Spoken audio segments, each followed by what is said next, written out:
He running in. She can take that one. What? Right Oh, there. okay. I just put it there. Yeah. I think, Ryan. Yes, sir. No.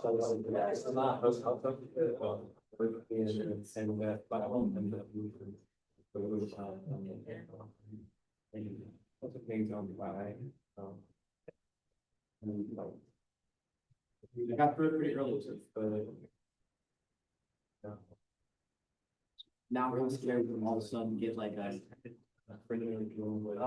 random update, so. I was over. Did they quorum? Subcommittee recommendation. I've been bragging too much. Oh, that would be bragging. Because at this point, we missed our last year. Like. I think reality.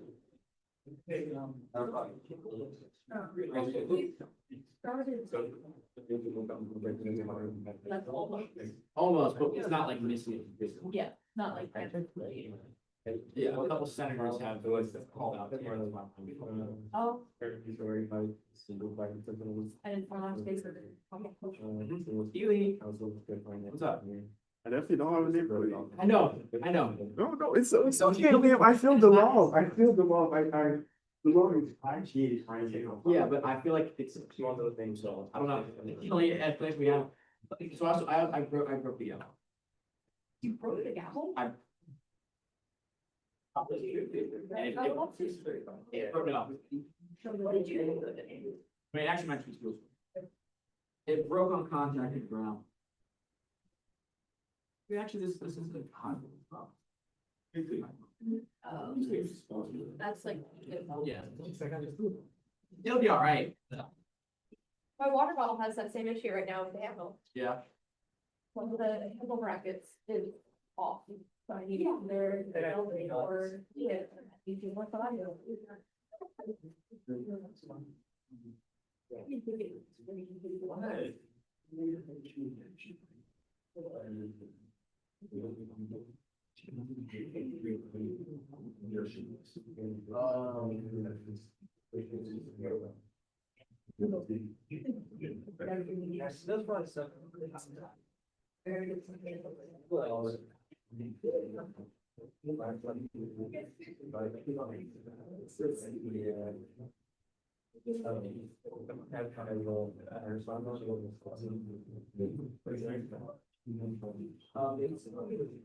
Oh.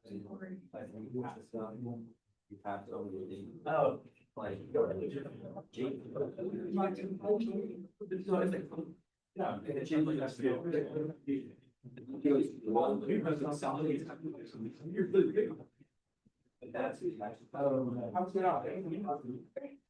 One, two.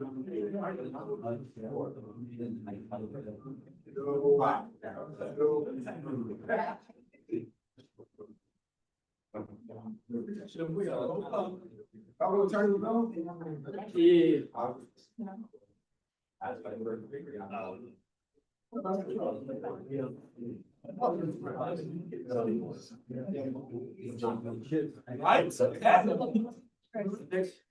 Depends on quorum. Like, is there?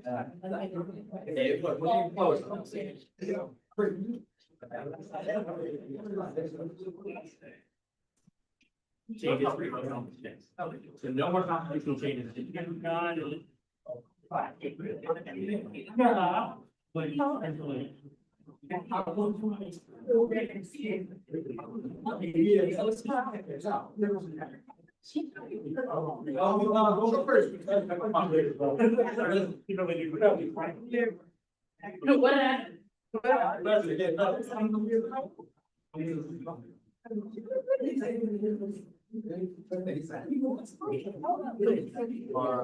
Feel very aware of you.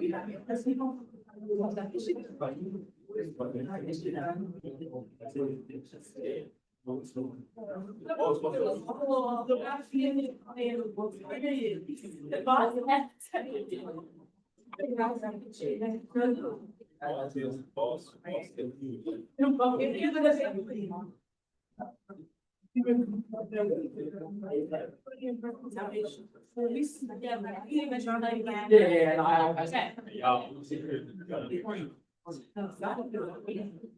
Here, I'm freaking out. Damn.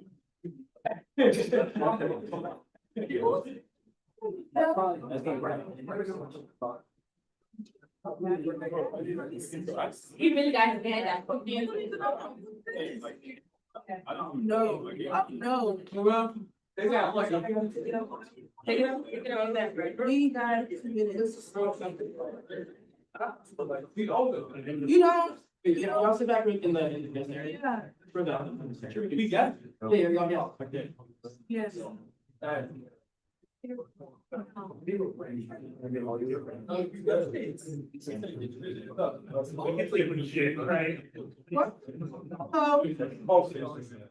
thank you. Alright, then I have to go there.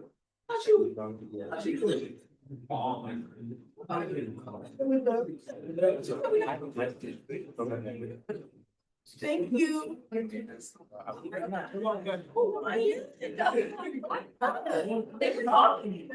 my girl, oh no. You said you get on this, oh no. Cut it. What they do either. Tell them I saw right there, so they do come and play, they come and yeah, They do love to do that. often. Okay, well.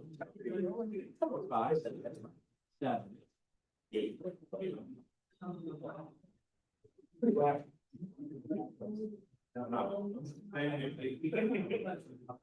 And then. It's on us. He just needs that. You asked me. Did everyone forget their click numbers? I feel like mine was like ingrained in my memory. Brian, what do you mean? Somebody used to play a year. I don't know why it would be 19. But you want to? There you go. Oh.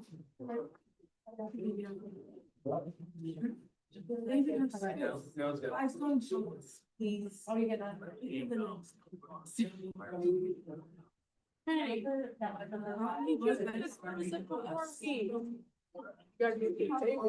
They're all they about me too. Inside the office. No one said anything about that. I take note. I'm ready to go for a minute. Oh, sure. You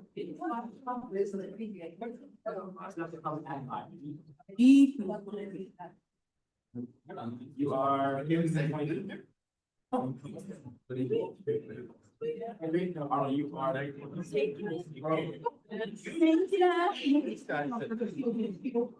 Really have.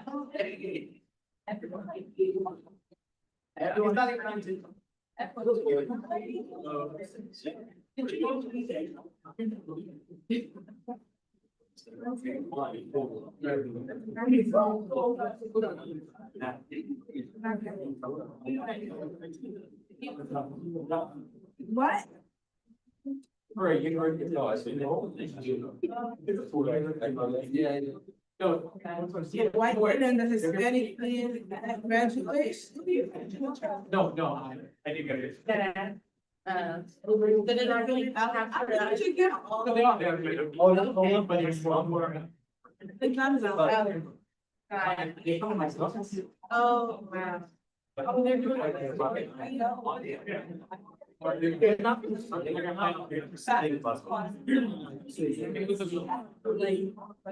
Hello? There's by myself, right now. By the sister. But. Wait,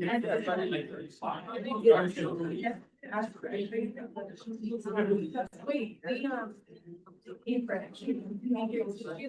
No, it's not. Oh. I mean, you're like, it's kind of chance out.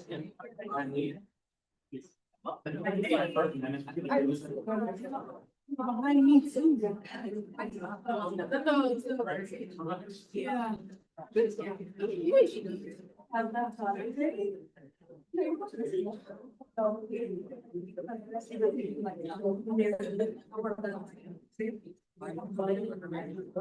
I'm telling you,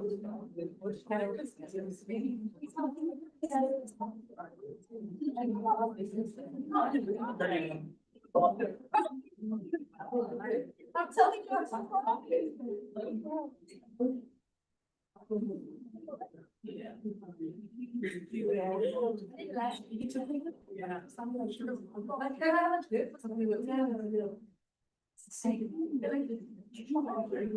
All right, 1, 2, 3, 4, 5, 6, 7, 8, 9, 10.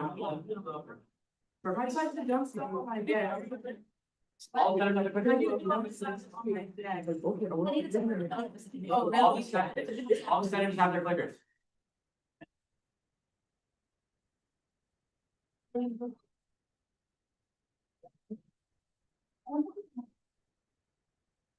And now call this meeting to order at 5:03 PM.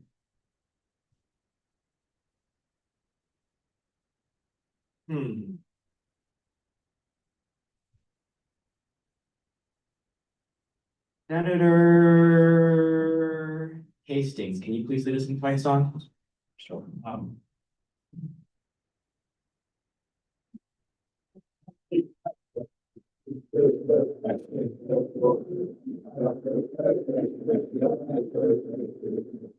Fight,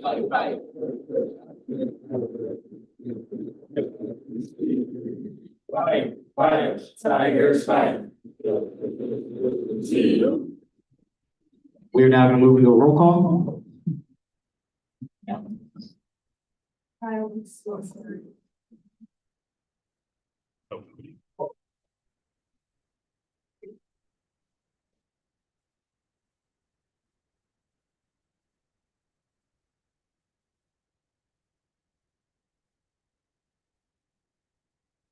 President Ali.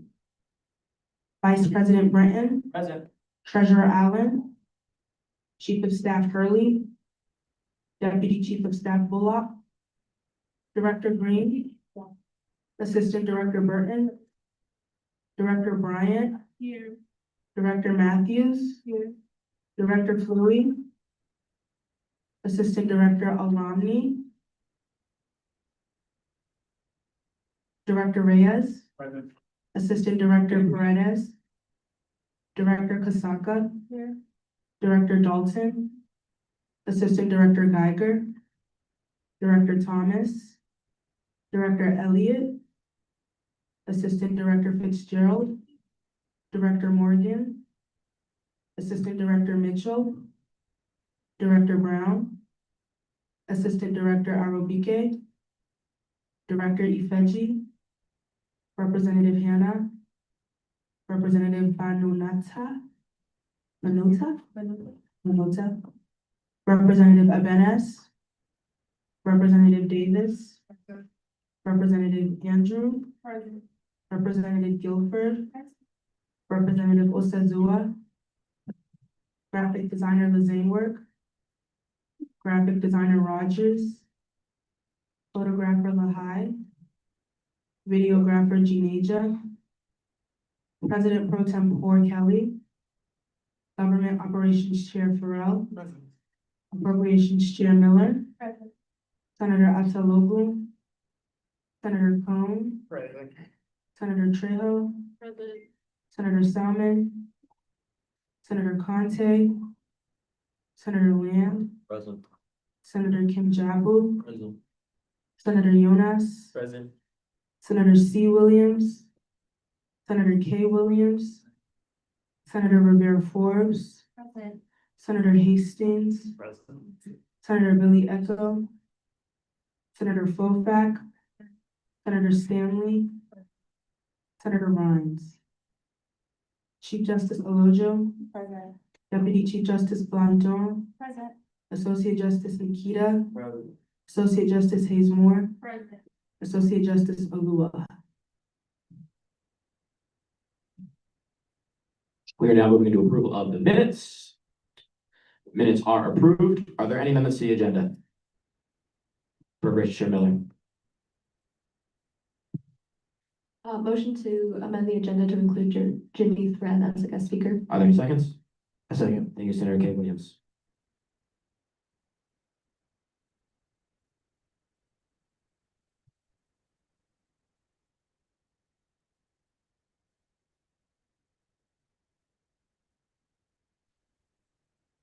With a vote of 15-0, the agenda has been amended. Are there any other amendments to the agenda? Hear none, see none. We are now going to move into our guest speakers. I would like to invite the people from SOS. Please come up.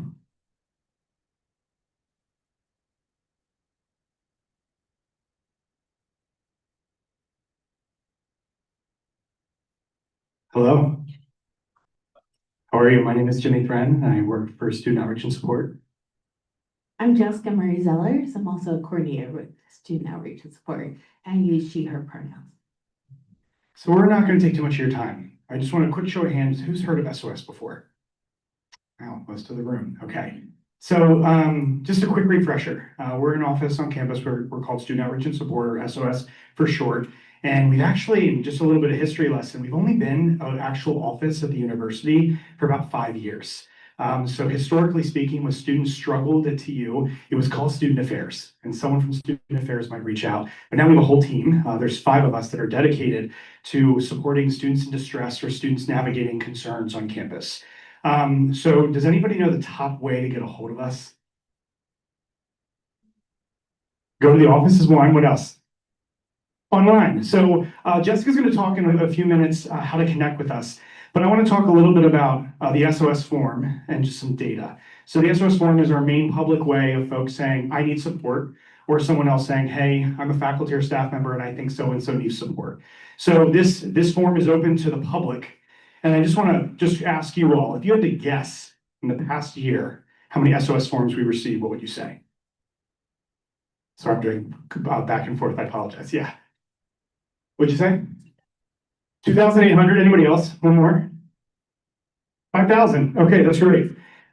So in the past year, we received about 4,200 SOS forms. In the last 3 years, we've received 12,000 SOS forms. And the things that we see probably won't surprise you. Some students are struggling with their mental health. Some students are struggling with finances. Some folks are just like, I need someone to talk to about what exists on this campus. Where can I go to for support? And we will connect with students to share resources.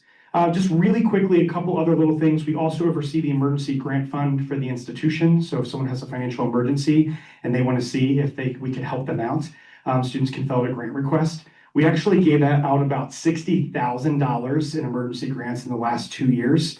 And working with you all, we help with the Chromebook laptop program. So Jessica, would you talk a little bit about how to connect with us? Sure. I think honestly, the online form is the best way. Like, it's low pressure. If you're up in the middle of the night, a student can fill it out, get a call within the next 24 to 48 business hours. I'll be honest, we're not emergency. So if it's a real emergency, this is not the form, right? But if you're like, I don't want to call, I don't want to walk in, I want someone to reach out to me, that's where this form comes in really handy. We worked really hard the last few years to encourage students to refer themselves, right? Obviously, faculty, staff on campus can refer. We've also had an uptick in students referring other students. So when a student or anyone fills out this form, SOS does not really say who filled out the form. That's not important, right? Like, someone could really get stuck on who referred me to this. It is optional. We are just here to help. But you can fill out the form anonymously.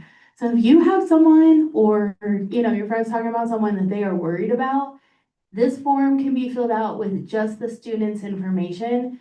The reporter does not have to offer any information. I think that's important, especially if someone's like, I don't want to damage a relationship and I don't know how to have this conversation.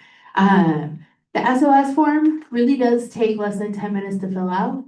If you're a reporter, you can put your name, phone, email in. I'm going to be honest. We do not report back to the reporter about what that person needed or what we did with them. That is that person's private information. We will let a reporter know that we have reached out in case they want to do a warm handoff and say, hey, I think you should talk to them. But we are not reporting about what we did, right? And then it is just the student's name, what the concern is, and then an open forum to write about what somebody is seeing or what somebody has going on with themselves, right? You can put as much or as little as you want in there. We're still going to reach out either way. The more information we have, the better. So when a staff When we get a form, it's assigned to one of us, right? We send, in no particular order, an email letter so we can see if they read it. We call, and then we send like an email from our personal accounts. So people are getting 3 outreaches. It is on the student referred to reach back out and schedule a phone call or a Zoom or a time to come in person. But everybody is getting that. That is the standard we set for ourselves. So that is how we reach out. Now, if someone's got a wrong phone number in the system, like they're still getting emails.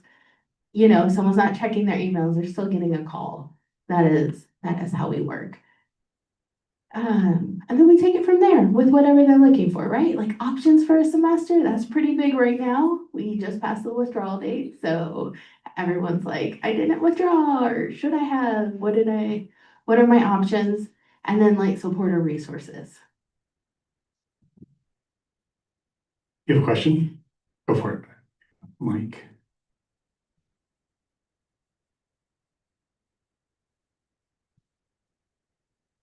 Hello. Right. Hi, my name is Mattia Bryan. I'm the Director of Communications. First, I wanted to make a note for everybody. I utilized SOS before and they were fantastic when I went through a tragedy last semester. So I wanted to shout you guys out for that. I did have a question in terms of like what sorts of clinical documentation you guys can provide to professors and or like external parties. Like I know for me, I had an attorney. So like what is the process in doing that? That's my first question. It's a great question. So this is something we point out. The attendance policy changed. Part of that was what you all did for folks that were in SGA before the wellness day. So we know that there's been some change in the attendance policy. The new policy actually shares that students should not have to provide documentation. Some faculty still can, but what we say is that what we want to avoid is if, let's say you can work with your faculty one-on-one and they're like, yeah, just work with us. You don't have to come to SOS to then reach back out to your faculty. Now, if you want to make a plan, let's say you miss classes for a couple days or a week, and you want to come to our office and maybe write those emails together, or say, hey, here's what documentation I have. Do you think I need to send this? Do I not? We'll coach you through that. Because the other thing is we also don't believe your personal information needs to be out there for everyone to know. No, if you went to the hospital per se, we don't think you should be emailing those things to your professors with all your information. So if you come meet with us, we try to really do it on a case-by-case basis to say, what do you want to tell your professor? What information might you include? And what are you asking for? And kind of coach the students through that. Would you add anything, Jessica? I would just add we're non-clinical case management. So like any documentation, like, you know, like a medical absence letter to professors, like is with documentation that's given to us. Like we are not the like creators of documentation.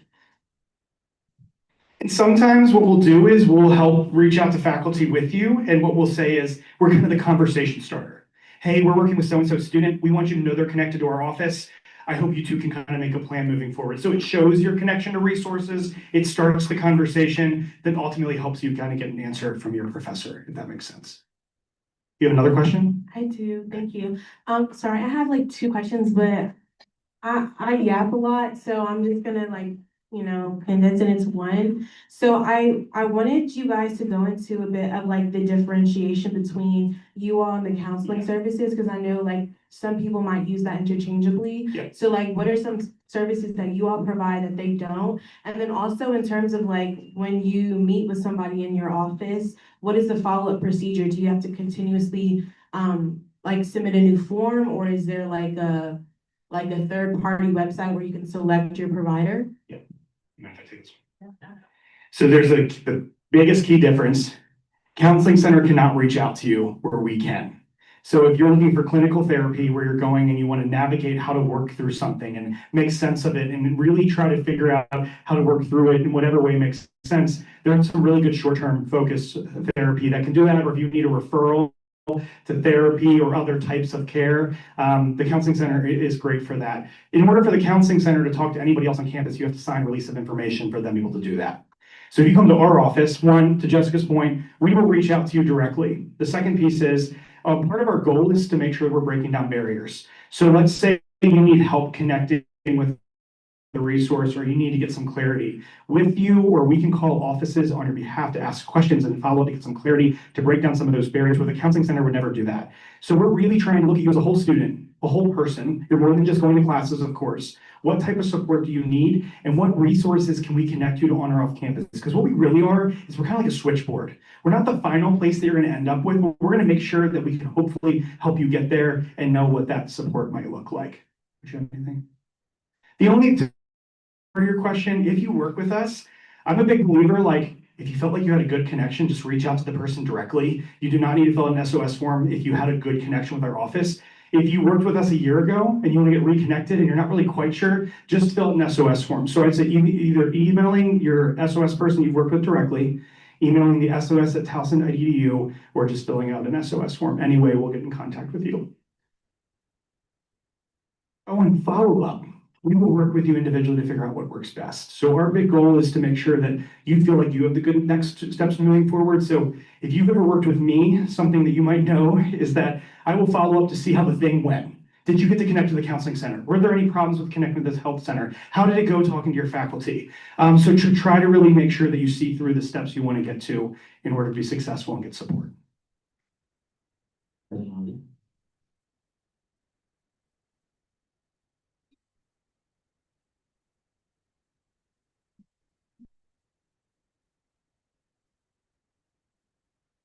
I wanted to take a second, we speak on each other's behalf in here, but to speak on the behalf of the SOS office as somebody who's utilized it. I invited the SOS office here because a few Thursdays ago, there was a well-being summit here on Towson University campus, and the main speaker, Jasmine, spoke about high-achieving students not often getting the support that they needed during difficult times. And I wanted the SOS office to come speak to you guys. To speak on everything that's been said today, I've worked with Jimmy himself through a difficult time that I've had to deal with my family recently. And I really just wanted to speak on the two things I learned when working. I worked with you after election season too. My head was jumbled up after election season. But the two things I learned during working with Jimmy was that the SOS office is also here to advocate for you. A lot of times we are advocating for students, and it's often hard to ask to be advocated for. Jimmy was ready to advocate for me if any of my professors gave me a hard time when I was going on bereavement. So I also want you guys to take that and to know that it's not just about like that initial connection or the connection that happens in between, but if we are dealing with professors that do not see us needing time to ourselves so we can recollect ourselves emotionally, mentally after something happens to us, the SOS Center is there to advocate for you. Also, they do follow up. It was very warm to submit an SOS form and to get Jimmy for a second time. It is, I know oftentimes you talk kind of about the counseling center and how it's like 30-minute sessions and then you can get switched out for a new counselor. The SOS Center is there to, like he said, you can reach back out to the same SOS provider that helped you the last time, but they're also there to be there with you as you navigate a difficult time on Towson University's campus. So I really just wanted for you guys, as the school year ends out, to remember that this is a resource that you have next year and as we go into finals this year as well. And I thank you so much. And I think the last thing I'll recommend is please don't wait till things just feel so bad. Reach out early. You know, one of my favorite things that Jessica and I love to do, this, I think we both love to do this, of course, is we hold space for students to just make a plan. Like, you are the ones that ultimately do it, but it's just to talk to an unbiased person about, like, does this make sense? Am I missing anything? And try to get some clarity about how you as a student want to move forward. So our goal is to see you all achieve your goals. So for some of you, we are so excited to see you graduate when you graduate. For others, we help some students say, you know what, maybe TU isn't the right place for you right now. Some of the students we work with go back to community college or change careers or whatever, transfer, etc. Because at the end of the day, we want you to live the life you want to live, and we will never say, like, here's the best path. It's whatever path works best for you. Does that make sense? Also, I want to add a little more, like President Ali said about the advocacy of SOS. Personally, I don't think I'd graduate if it wasn't for SOS because of last year during final week, my car had been broken into, and every academic material I had with every final paper that I've been working on for months were all gone in thin air. And I reached out to SOS, and they were able to advocate for me to my professors, give me extensions, and really, when I was in that moment of panic, like, oh my God, my whole semester's gone, my college career is gone, I'm gonna lose everything. They were able to be the people that were able to calm me down, give me to make a plan, and really advocate on my behalf. Senator, something?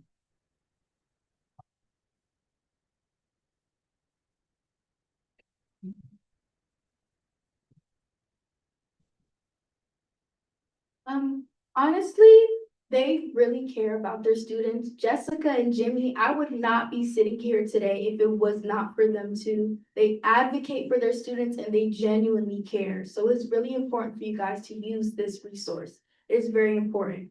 I was having a rough beginning of the semester and they got me together. So it's really, I love it. I love you, Jimmy. Thank you.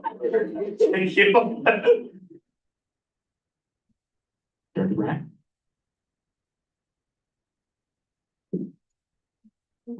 Okay, so since we're all sharing our testimonies about SOS, I don't wanna like throw the counseling center under the bus. But I know like they're really, really strict about that 30-minute time crunch. And I remember like last semester on my way to GA, I got hit by a car when I was walking. And I like literally went to the freaking, oh, sorry. I literally went to the counseling center and I cried about it. And once that 30-minute timer went up, she was like, you gotta go.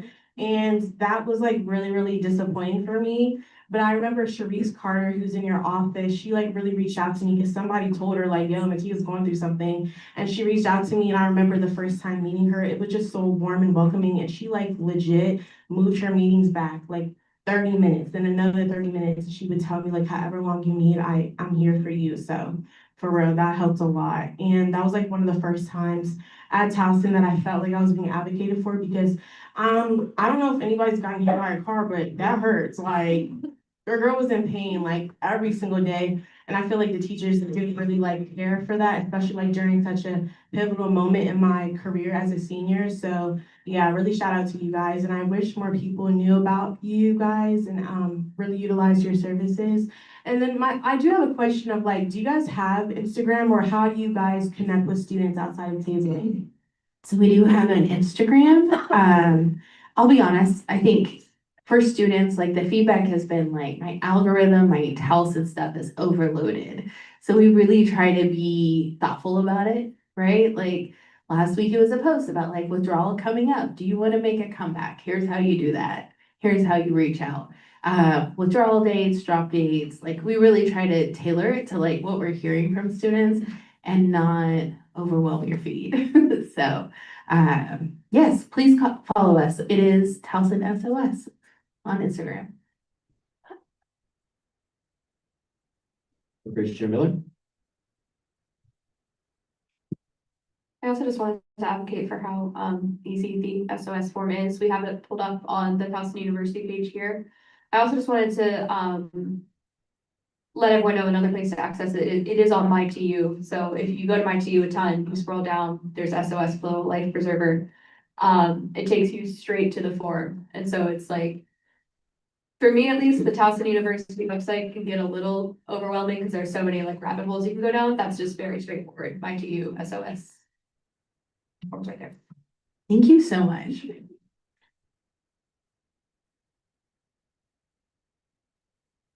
Any other questions? Assistant Director?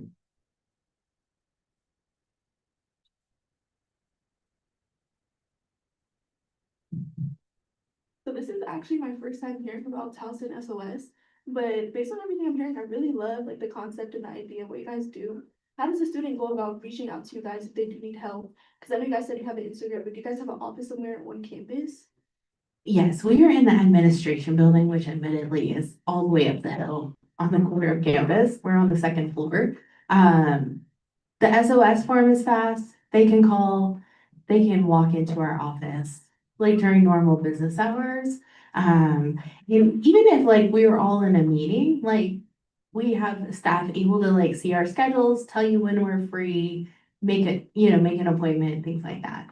So absolutely. I appreciate that because I do think like what we see a lot right now with withdrawals and like it's that logistical piece, but it's also like the care piece of like I just need someone to talk through this decision.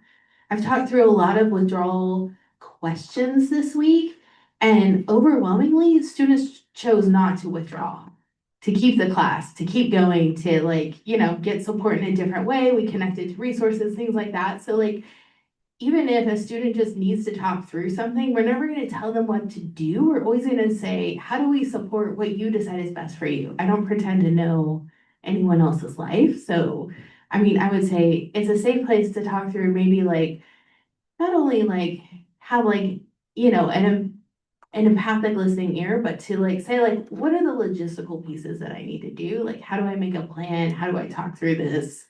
And maybe it's not like at a counseling level, right? Because I think ultimately our goal is like I like to sometimes refer as we're trying to help build a safety net for you. Who is a group of people you feel like you can go to when anything comes up? We might be a part of that, it might not be us. But really, whether it's the counseling center with HRL, I don't know if you know, but there's a mobile crisis unit at Towson now that responds to mental health crises. And so lots of different things, but we're trying to build a team to hopefully feel like that you feel supported while you're here. Anything else?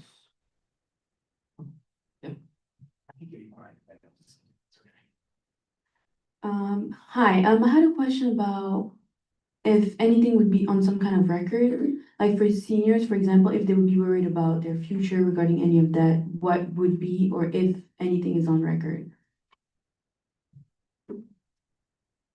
It's a really good question. And to be really transparent, we have our own secure system that is only for SOS, that when we're working with students, it's how we basically keep track of our notes, our to-dos. Like, for example, if I tell a student, I'm going to reach out at the start of next semester, being fall 26, it's a way that we can kind of put a due item for that. But that is super secure. No one can access it. And it's really just to make sure we keep our notes and things like that. But to your point, being a senior or anything like that, someone called us, they couldn't access your record. And you all are protected by FERPA, so you have to give written permission. So if one of your family members or friends called and said, hey, did my student connect to SOS? Legally, we cannot tell them anything.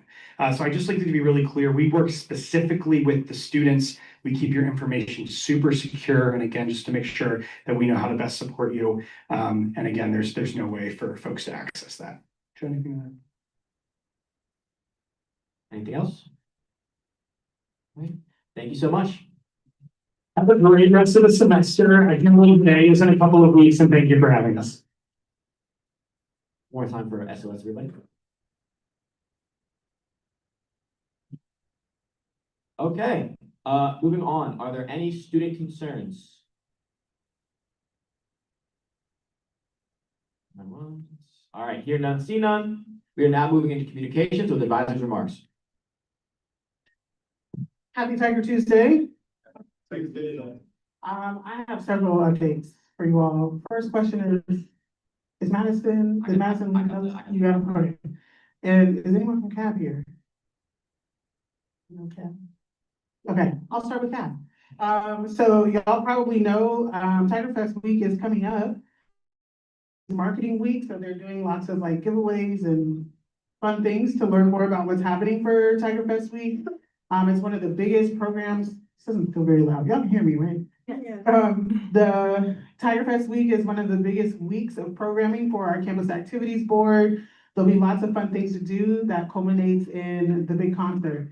So I'm gonna just run through this really quick. On Monday, next Monday, starts Tiger Fest week. So Monday is a drag brunch. That's an indoor event. All of this is on their Instagram page, so you can also check that.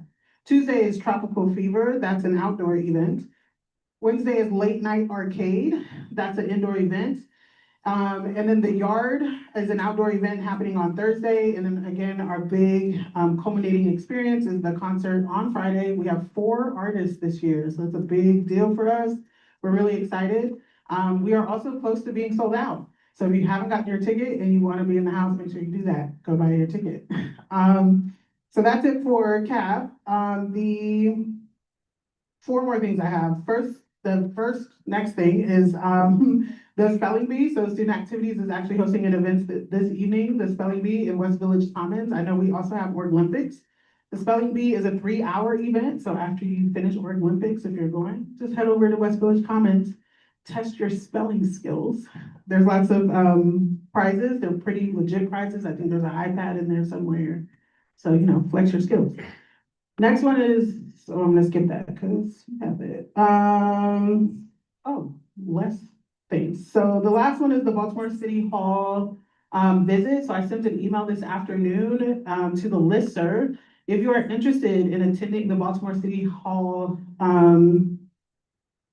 trip tomorrow morning, we'll be meeting with Councilwoman Felicia Porter, who's actually a TU alumna.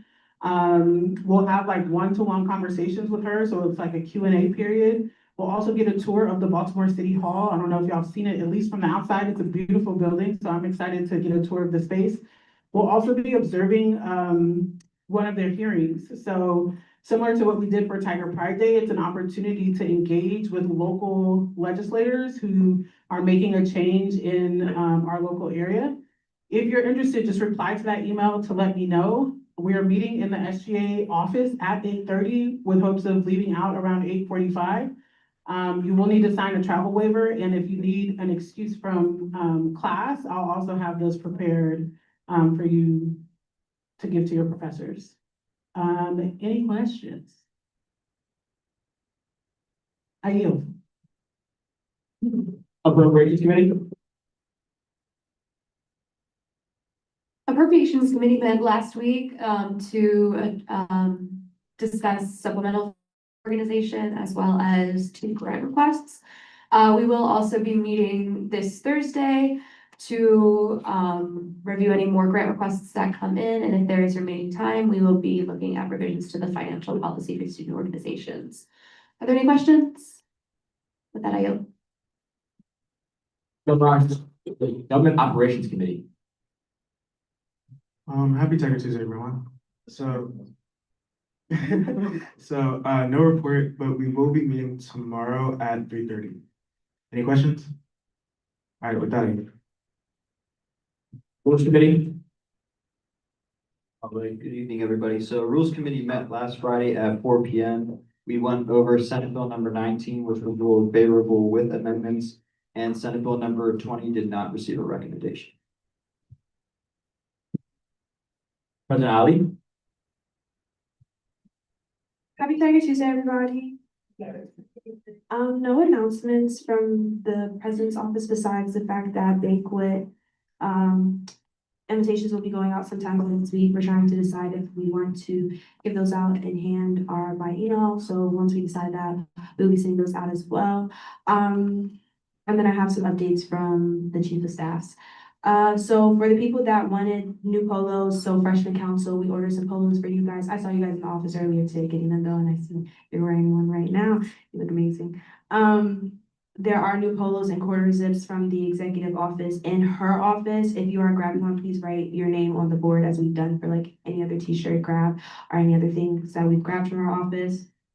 The Baltimore City Hall visit will be tomorrow. Advisor Carolyn kind of already spoke on that. And then tonight we are having Org Olympics with the Department of Student Organizations, and Impact to You is April 18th. If you have not signed up for Impact to You, you have not given a notice to you not being able to make Impact to You to our Attorney General Sonia, please do so. If you have not signed up for Impact to You and you still want to attend, I believe that you would have to have a conversation with Advisor Carolyn. Oh, okay, never mind. I'm getting note that there's no conversation to be had. If you have not signed up for Impact to You, you have not given a valid reason as to why you cannot attend. Attorney General Sonia will be emailing you shortly. And with that, I yield. Attorney General Simon?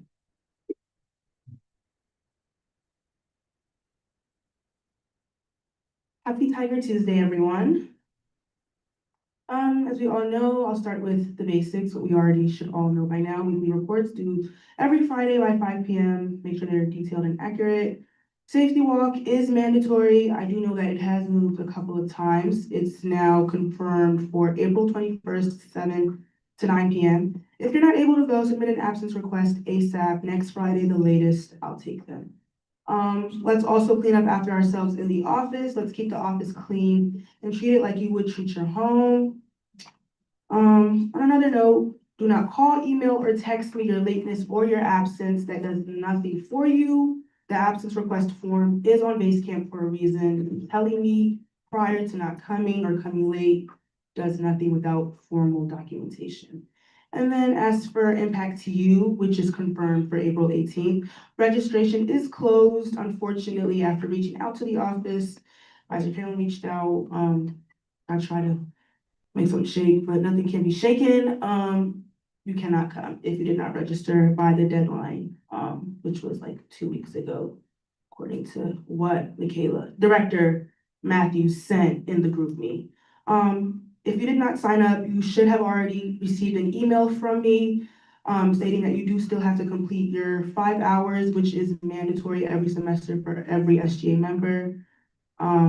And then I do understand I have been receiving emails from multiple members within the administration about the discrepancy of you signing up, but there being no track record of it. I reached out to Shannon Creek. She's sending me a confirmed list of all SGA members, double checking, triple checking, all of that at the end of today. So we will get that sorted out soon and you will hear from me. And then lastly, I do know that we are reaching the end of the semester. Let's all stay strong and make sure that we are showing up when needed, whether it's your committee meetings, any meeting you got, just make sure you're showing up and showing up proud as you represent the student body. Any questions? With that, I yield. Department of Academic Affairs. Happy Tuesday, everyone. I think I have planned this event coming up with student Gecko. Paneling event with the College of Fisher College, so. Department of Communications. Hi, everybody. Happy Tiger Tuesday. So as Advisor Carolyn mentioned, this is like the first day of marketing week for Tiger Fest. I mentioned it last General Assembly, how we were gonna participate with that and how SGA members could also participate for a chance to get a ticket. These are for the lower bowl seats, so I imagine like the floor tickets if you guys are interested. The artists are gonna be Bunnaby, Shy Glizzy, A Boogie, and Rob 49. And for today's challenge, if you guys go on our SGA Instagram, if you guys post a throwback photo of you guys from 2016, yeah. Okay. If you guys post a photo of you from 2016, I just want to make sure 2016 was 20 years ago. Okay, that makes sense. Sorry.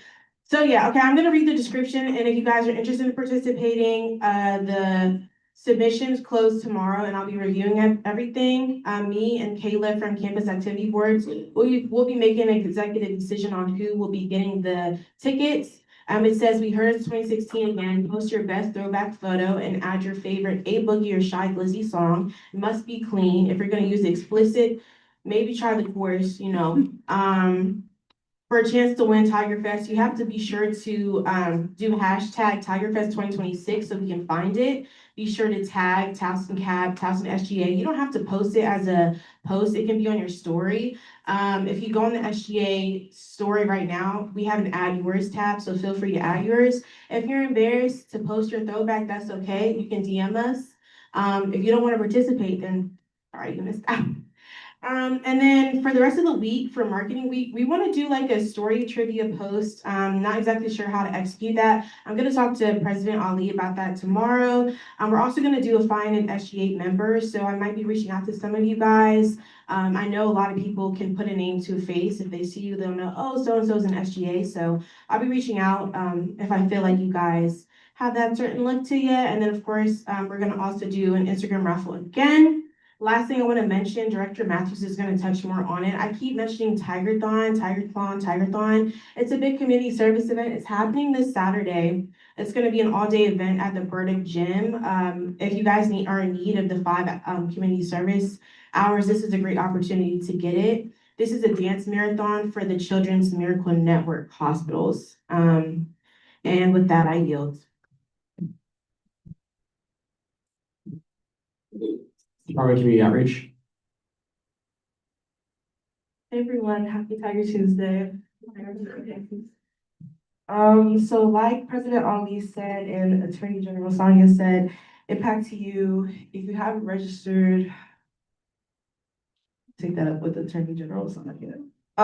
She did send out an email. I know some people were like, I signed up, I registered. Just email her guys, because the list that I got was incorrect, so I apologize for that. For Tigerthon, like Director Bryant was saying, it's gonna be April 11th.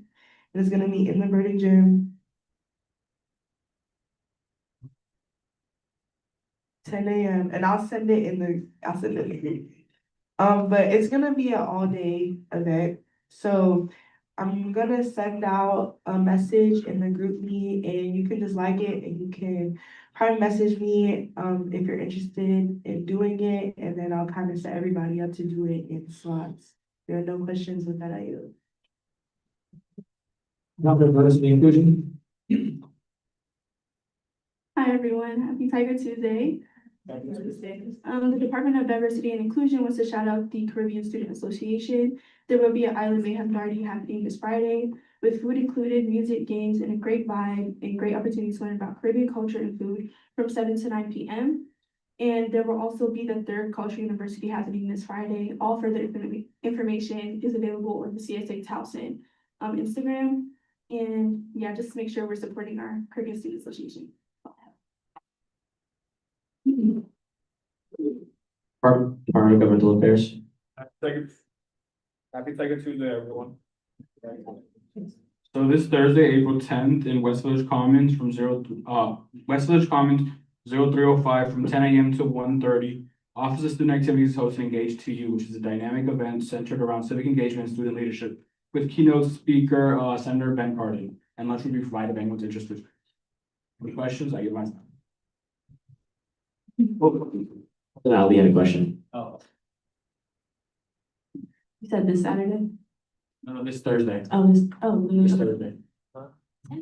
It's 10 a.m. to 1:30 p.m. Oh. Yes, 10 a.m. to 1:30 p.m. Director Bryant. April 10th. Oh, I'm sorry. It is Friday. April 10th, Friday.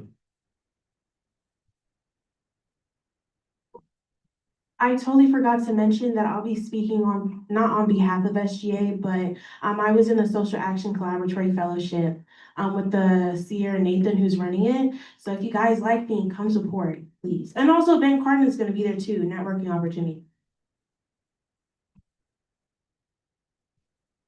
Department of Health and Wellness. No report. Department of Campus Relations. No report. Department of New Student Development. Hello, first I want to say thank you to those who came out to support Freshman Council at our Paterson event. There'll be a lot more events coming soon. And in regards to this week on Thursday, Freshman Council will be collaborating with the Hub for promotional videos for Instagram. And yeah, any questions? Thank you. Department of Special Projects. No report. Department of Student Services and Affairs. Hi, everyone. Happy Tiger Tuesday. I'm just here to inform you that the safety walls have been moved to the 21st from 7 p.m. to 9 p.m. And Night Against Procrastination, aka NAP, is happening on Thursday. Tabling is happening on Thursday from 7 p.m. to 10 p.m. So be there or be square. Department of Sustainability. No report. Fraternity and sorority life representative. Happy Tiger Tuesday, y'all. Okay, just a little bit from three of our councils. As far as Panhellenic Council, they're gonna be hosting Pedals with Panhell on Monday the 13th in Tiger Plaza from 2:30 to 4:30. So that's just flowers and things like that. And all the proceeds go to Sister Circle. As far as MGC, Lambda Theta Phi is having a Neo Week right now. So tomorrow they will be hosting an informational from 7 to 8 in LA 2201, and then volleyball this Thursday on Stevens Field from 5 to 7.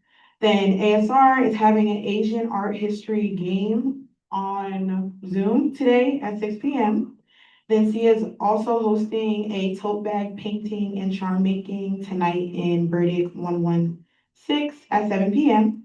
And as far as MPHC, Delta Sigma Theta Sorority Incorporated is hosting a spelling bee today at 7:13 p.m. in Science Complex 2133, as well as hosting their red light special on April 21st at 7:13 as well. And Sigma Gamma Rho Sorority Incorporated will be hosting their new member presentation this Saturday at 7:22 p.m. in Union Ballrooms. And with that, I yield. Military and Veterans Representative. Hi, guys. Yeah.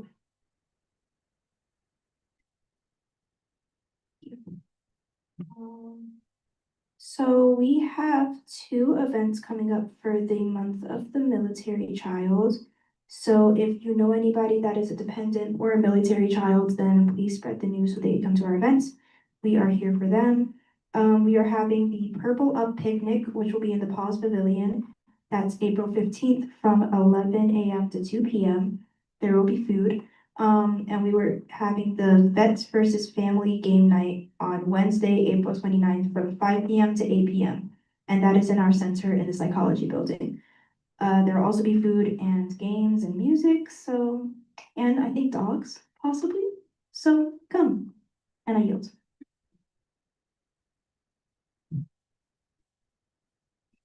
Fourth Club Council Representative. No report. Student Disability Representative. No report this week. University Residence Government Representative. Happy Tiger Tuesday. Okay, some of you may remember that last week I will tell you if I won the elections. Our e-board elections are over. I did indeed lead.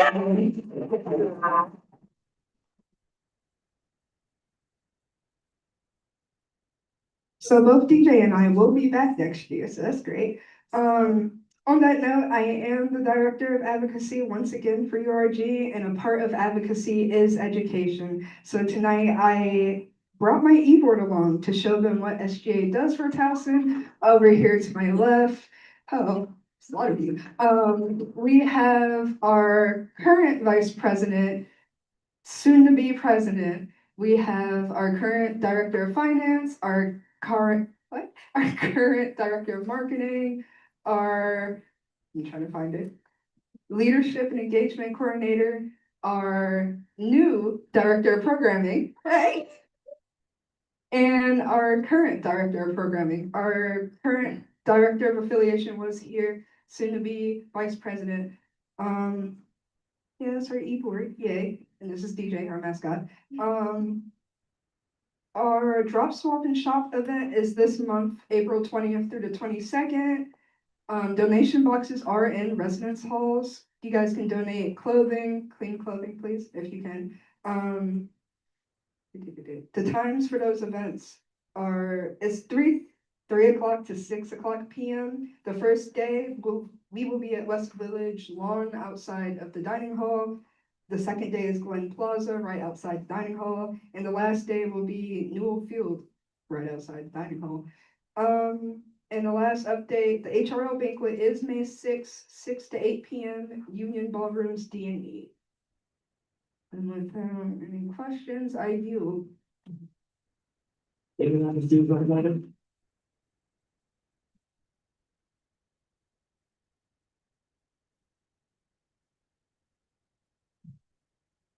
to report. Freshman Council Representative. Happy Tiger Tuesday, everybody. Like Ashley said, thank you for anyone who showed up to our Sip and Paint event. It was really fun and had a great turnout.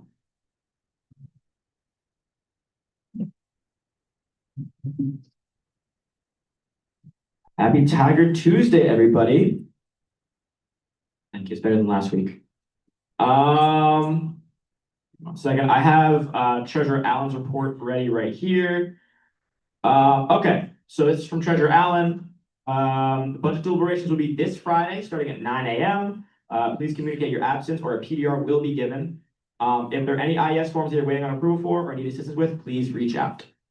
Advisor Harris, is that everything that you had on? We have her. Yep, got that. That's it. All right. Any questions on those? 9 a.m. Yep. Oh, Senator Jonas? You should. I'll do well. Get someone, give them a mic. Yeah, I mean, this one. Am I back here? Yeah, this one is. Oh. All right, on to. All right, in terms of my report, per usual, if you guys have your nameplates, please put them in the back. If you would like to keep your agenda, then keep it, but if not, please recycle it. Only 4 more weeks of that same announcement every single week.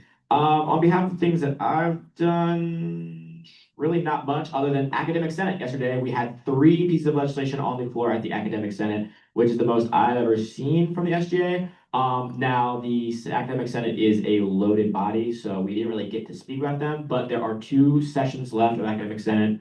1 primary session and 1 special session to finish up the legislation. And so hopefully they will get to our legislation at that point. If so, I will give you guys updates.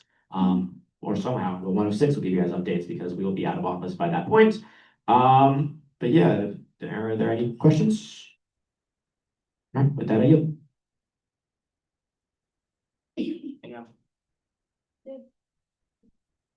So there was an event this week at 9 AM. I didn't hear what you said. That is for our senators, so we have our budget deliberations this Friday at 9 AM. But anyone that's in the budget committee, that's for them. You guys don't have to be there for that. Any other questions? All right, with that, I yield.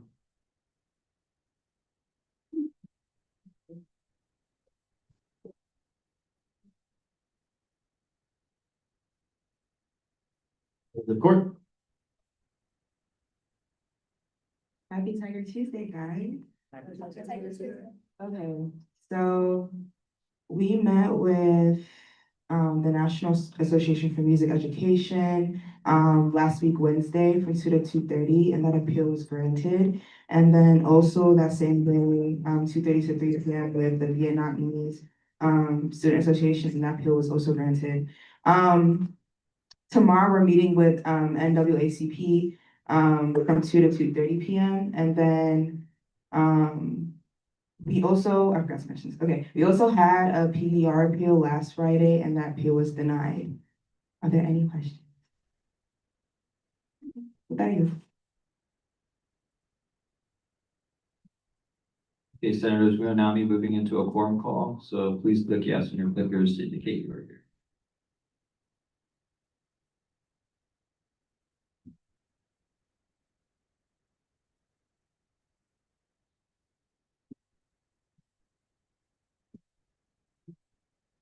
And with 15 out of 19 senators present, we have met quorum. Are there any motions on the floor?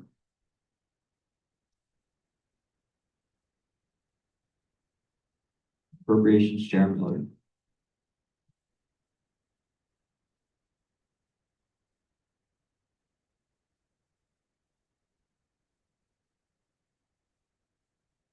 Motion to review Senate Bill number 19. Is there a second? I second. Thank you, Senator Kay Williams.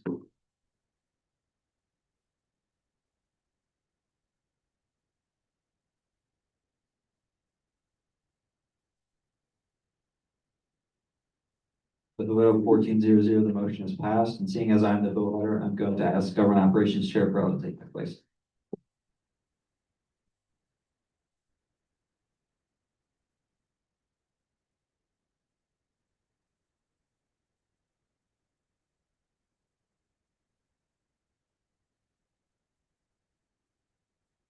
Okay, good evening. So Senate Bill number 19 is changes to the Constitution concerning the judicial appeals process and due process rights for students and accountability proceedings.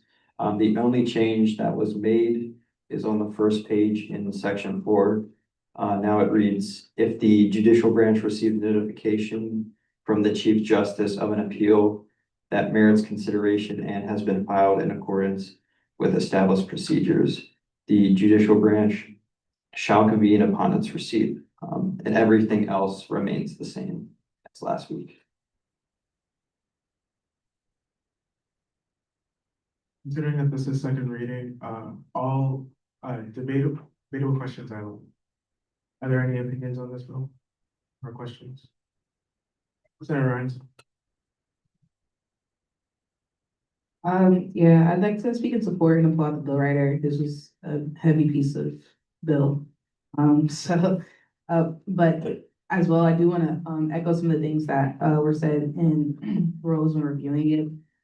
This would kind of just legitimize some of our processes, and leave less room for confusion, or the word that we kept shooting around was ambiguity, is also, makes life a little easier for the Attorney General role.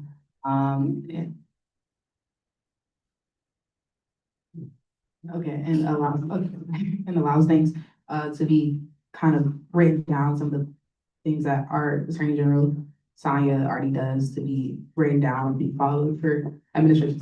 So I would include the Senate to vote yes on this.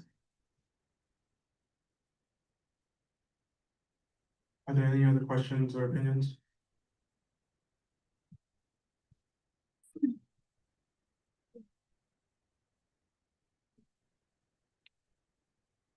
Appropriate Chair Miller. I would like to call the question, Senate Bill number 19. Is there a second? I second. Thank you, Senator Kay Williams.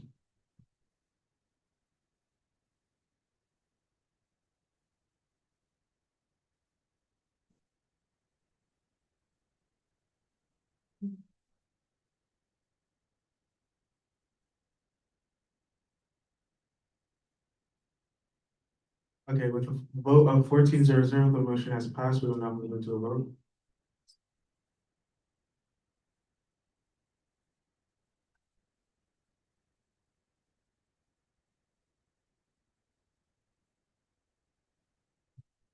Vote of 14-0-0, the bill has passed.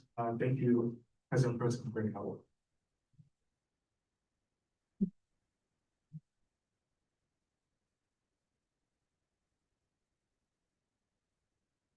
Are there any motions on the floor? Senator Cohn?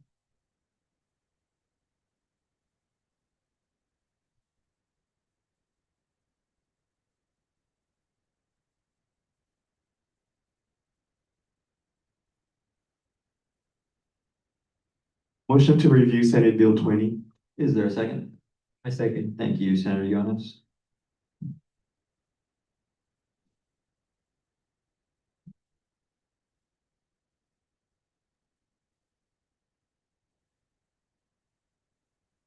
And with a vote of 14-0-0, the motion has passed. I will ask Senator Bogart to please come present your bill.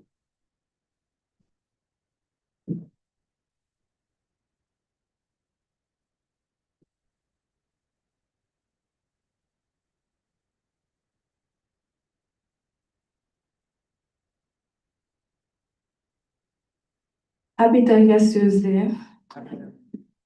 So Senate Bill number 20 is basically to allow part-time students to have full membership rights within the HGO. Thank you. Seeing as this is second reading, is there any discussion or debate? Government Operations Chair Perot.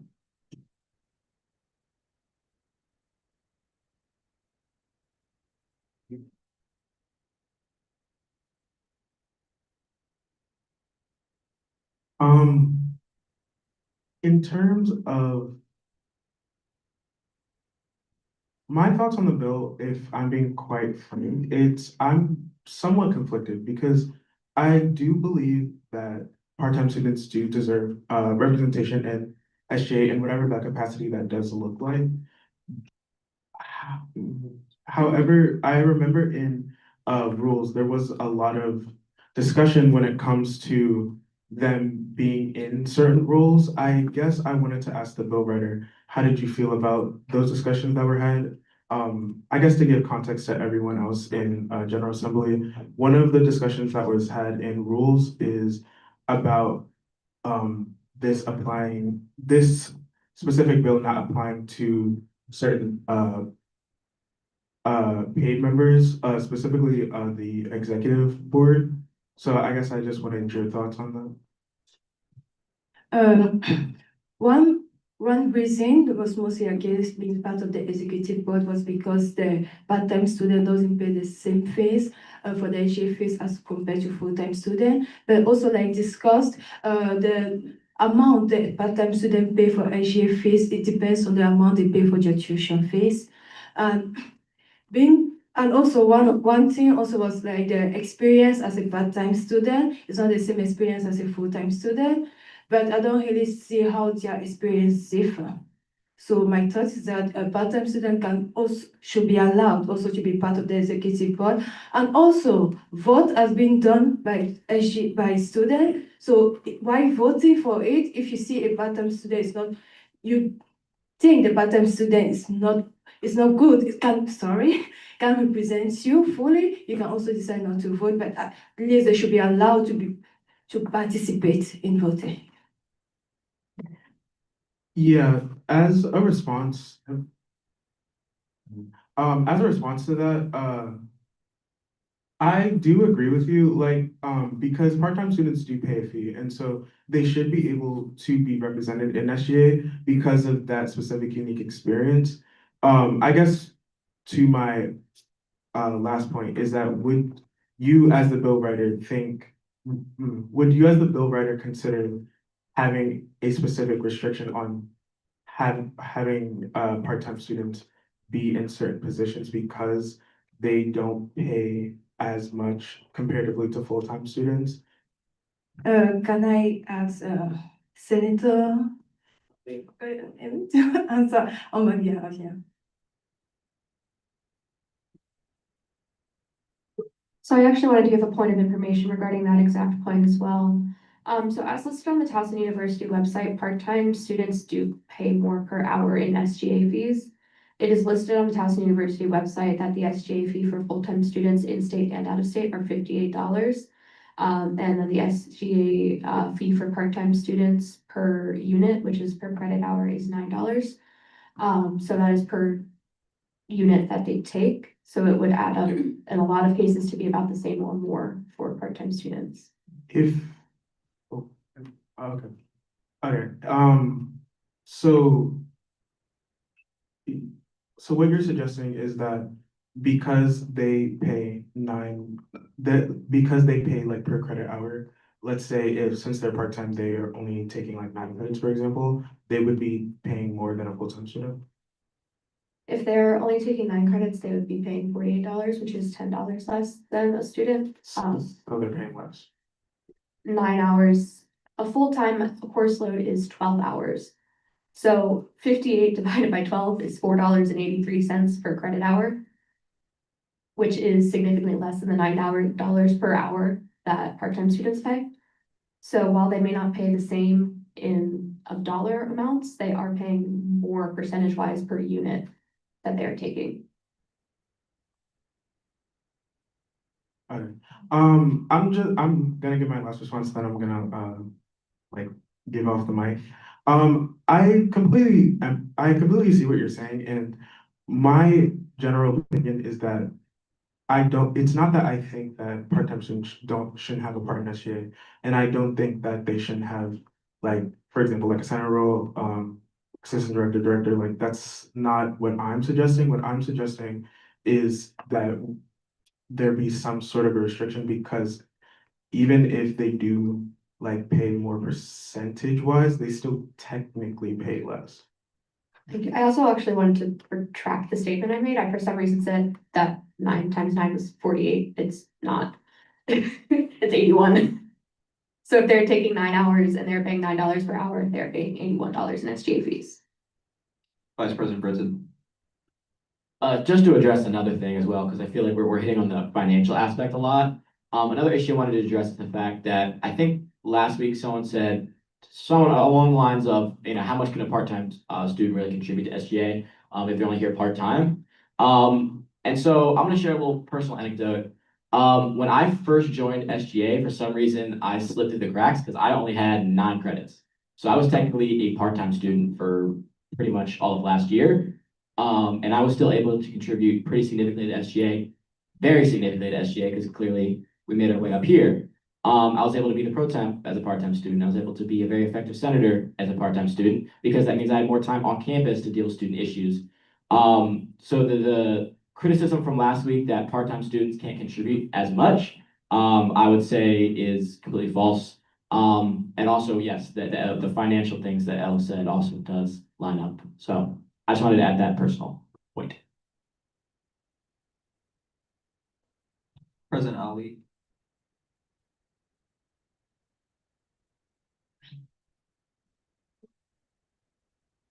Hi, I'd like to play devil's advocate and speaking advocacy of the bill. I think the purpose of SGA is to have a student body that advocates for a larger student body. It's to have a small portion of the student body come together, share their voices, create initiatives and events that advocate for the student body.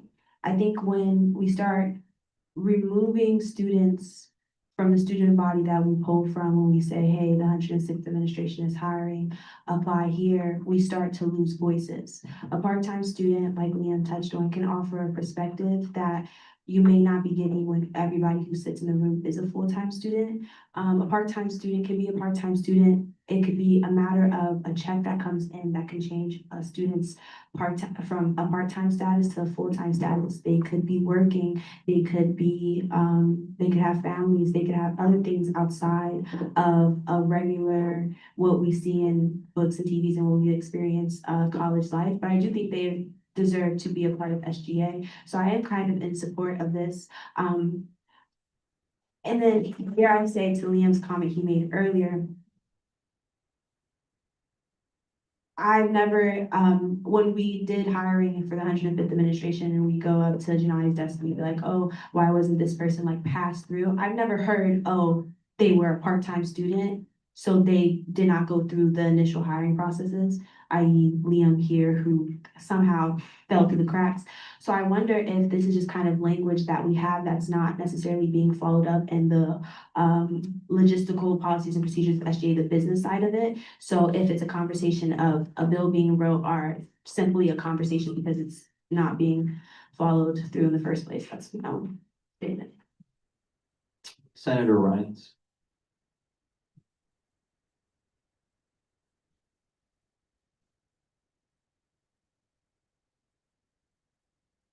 Yeah, hi, so I'm gonna disagree with, well, no disrespect. Both of the comments made, first off, with Vice President Brandon's experience, you were a part-time student. You were, okay, so, okay, hold on. So your part-time student experience was, not, can we agree it wasn't the typical part-time student experience? You were part-time, but you were living either on campus or in proximity. You were part-time, but you still, I mean, like, it's not, okay, I'm losing it. But really, I want to echo what Government Operations Chair Farrell suggested with the limiting certain positions. And I think the only limit should be executive board positions. And for the reason we can see when we experience it daily, our executive board kind of has a microphone that's a little louder than ours. We have an executive board whose mic is kind of a little louder than ours. Like what President Ali would say would reach a lot more people than what Senator Rhines would say.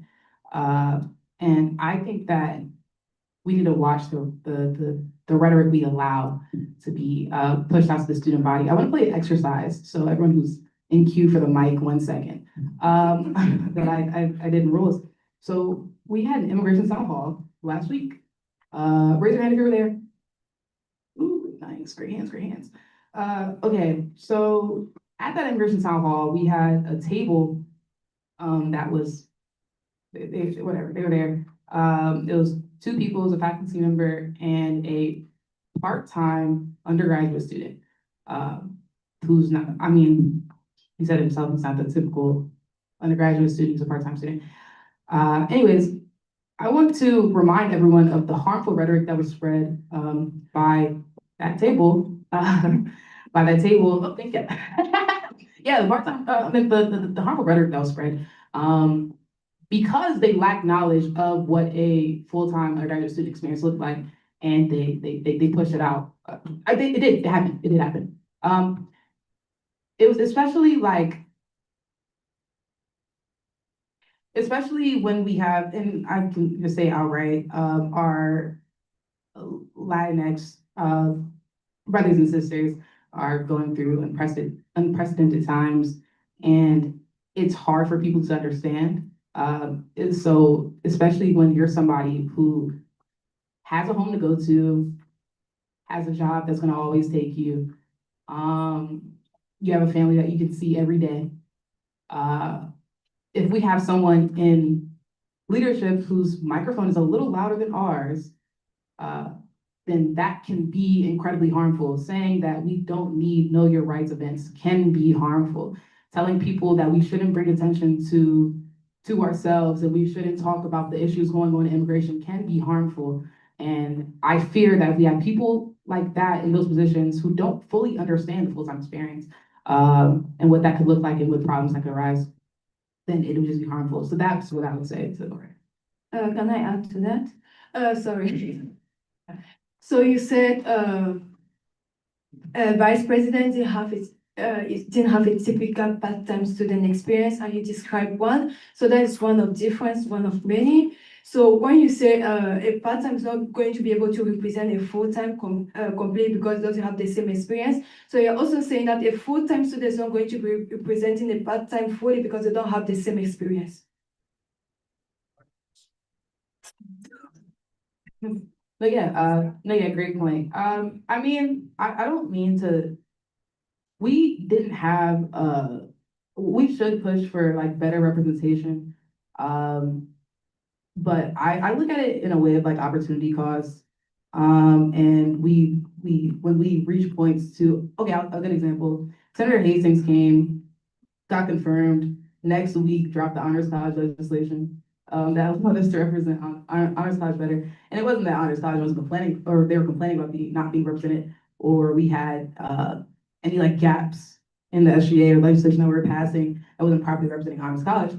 It's just, okay, he found a need, and the opportunity cost, it made sense. Like, I think that right now, especially with the times that we're in, it just doesn't make sense for a part-time student to hold an e-board position. Also, the percentage of part-time undergraduate students is less than 10%. I don't mean to say that we shouldn't be representing all people, but again, opportunity cost. President Ali.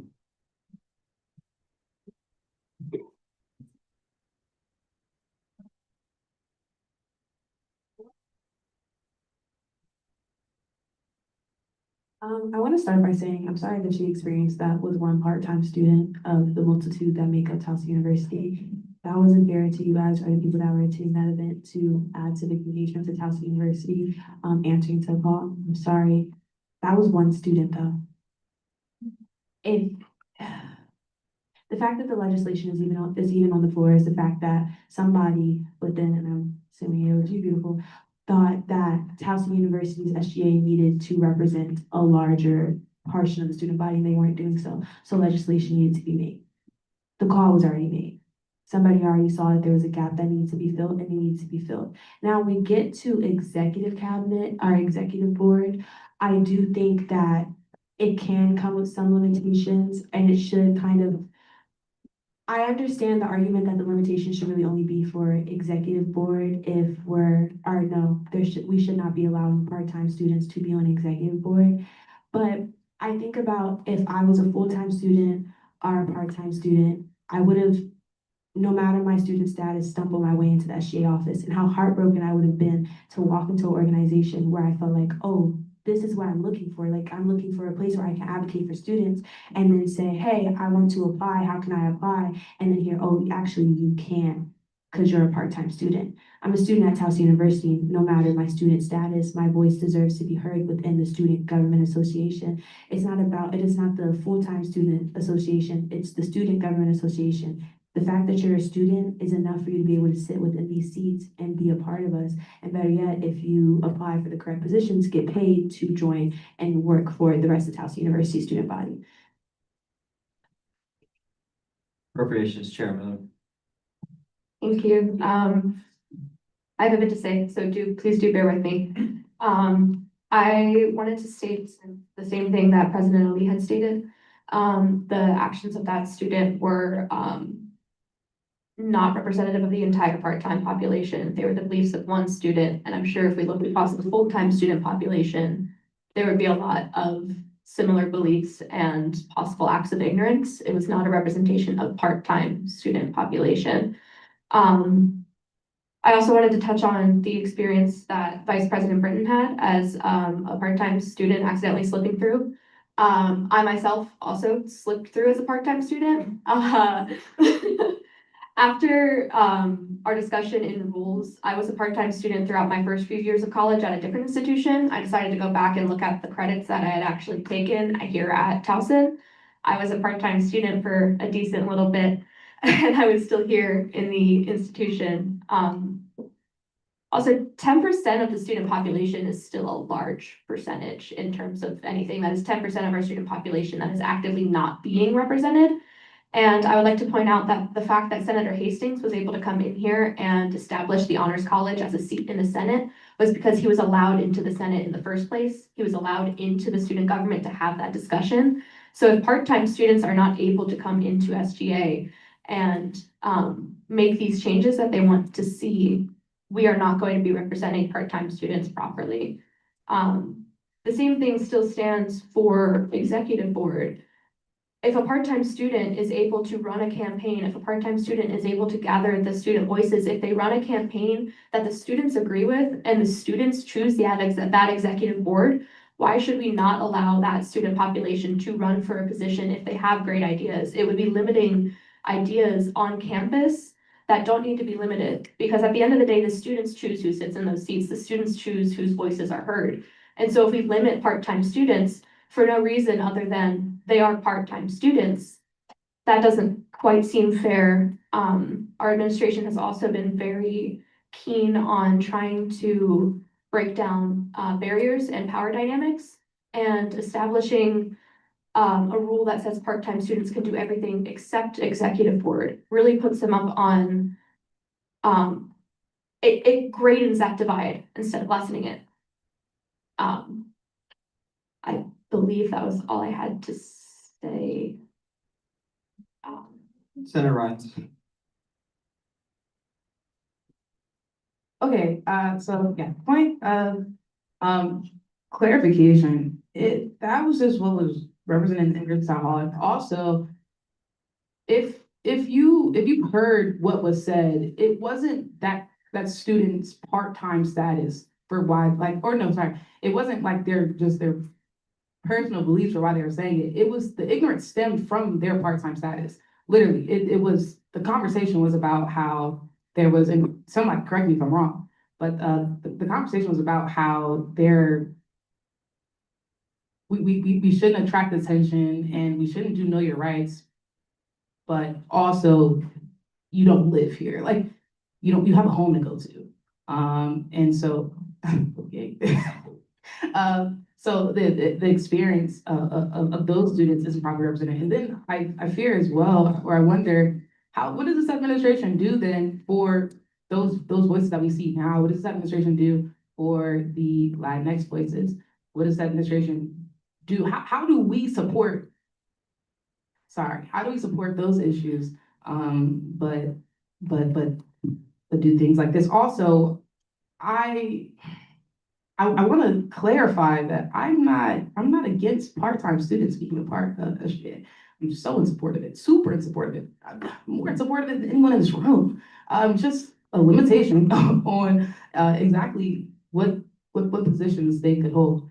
I don't feel as, like, I feel like honestly the debate is being mischaracterized, and like it was in rules. And it doesn't need to be like me and Government Operations Sheriff Burrell are not against part-time students being in that administration. We're not against, we're not against representation of students or voices or whatever. It's just realistically, and also you stated that it was for the reason of them just being part-time students. It's not just being part-time students. The whole conversation was us talking about the reasons why we think that has nothing to do with just the part-time status, but the things that come with it. So with that, that's gonna be my last comment. I I would, unless we can get an amendment going, I would send it to. Ooh. Clarification, point of clarification too, like we were talking, this exclusion of part-time students is not a rule. Fresh, the SGA follows, hence the reason why LME were in SGA as part-time students. Sometimes what you'll find, which is something that all administrations in the future should work on, our bylaws do not match the things that our mode of operation, just a point of clarification. Yeah, absolutely, and there's power in legislation, so if, this would, I would actually tell the Senate to consider tabling this, until we can amend it, thank you. Government operations. I just looked at my own too. Oh, yeah, you can apply, you can apply.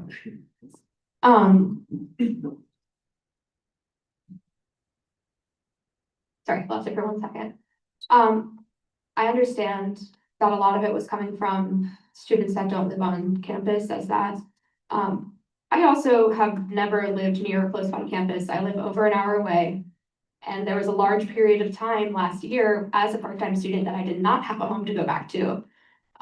So all part-time experiences have different things, that's what I know you're saying, and I don't want to focus too much on that aspect of it. I just think it is important not to paint a picture of the part-time student population based off of this experience with a part-time student. But I would like to ask, specifically, a lot of what we discussed in rules we have addressed, so I would like to just ask somewhat directly of what were the hesitancies at this point with the, at least the part-time students being on the executive board, like what was the one for that limitation currently? Because we, I know the main thing, at least in rules, correct me if I'm misunderstanding, was the monetary aspect.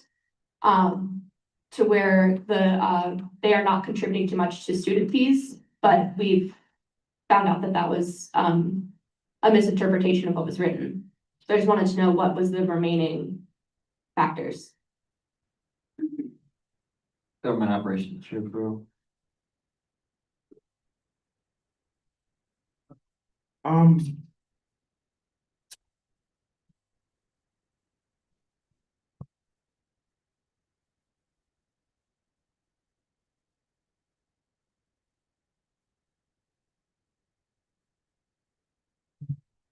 I'm gonna say one thing, because like I do see where you guys are coming from, but I think the fact that you, like, do show of hands, who of the paid positions was previously a part-time student? Okay, so Liam, you got, oh, President Brand, my bad. Vice President Brand. So you said of how you slipped through the cracks and you were able to contribute to SGA meaningfully. Do you then not think that because you were a part-time student, you were able to contribute that much to SGA to help you be in the position that you are in now? And therefore, isn't it a standard?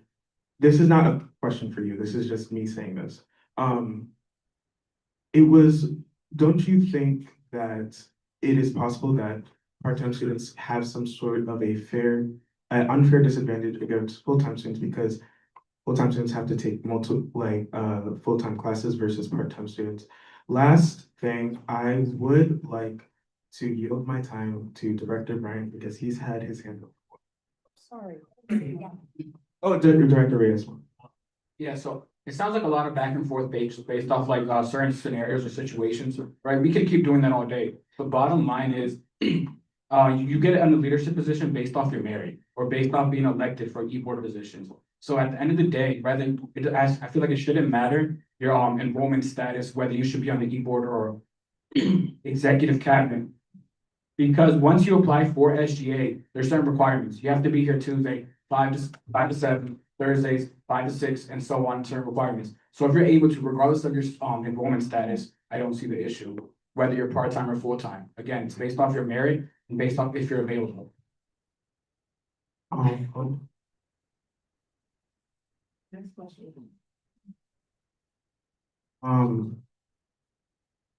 Okay, I agree with that. I also would like to bring up that point as well, about GPA, because there is a GPA requirement to be an SGA. I know that there are a lot of certain majors that it's just, you just have to pass the class, because that's how hard the major is. And so with that being said, since the conversation is going about requirements, I believe that that kind of same consideration should be shown about GPA as well. But yeah. I recommend Senator yield their time to the URG representative.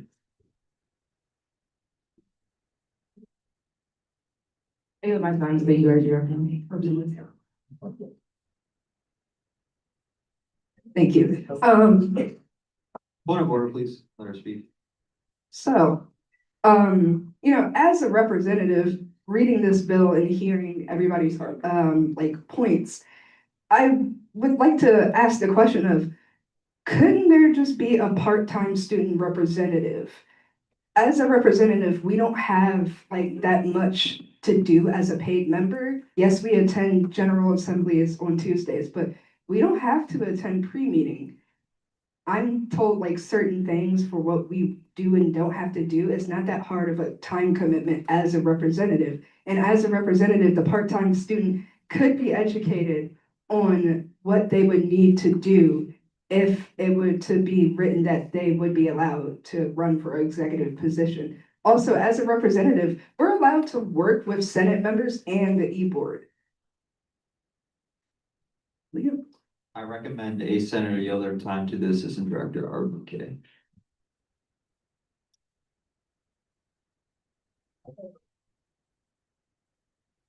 Appropriations. Senator Kay Williams. I yield my time to Assistant Director RBK.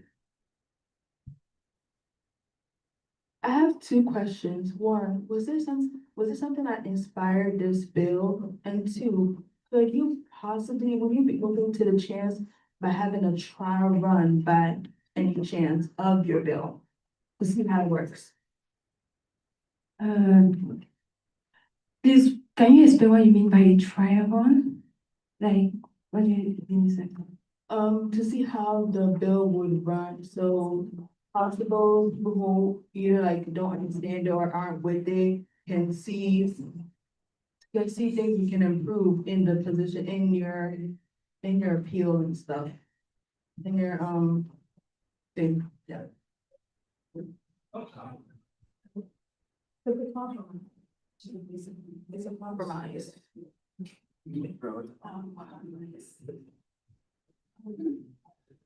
Vice President Brinson. Just to speak more on that, like we said earlier, I feel like myself and Appropriations Chair Miller kind of served as a trial run of that particular thing. I'm saying, I agree with your concept. I feel like we've seen a trial run, where part-time students haven't allowed to represent people in SGA, and I think it's been successful so far. Oh, I didn't know that. I'm so sorry. Senator Rollins.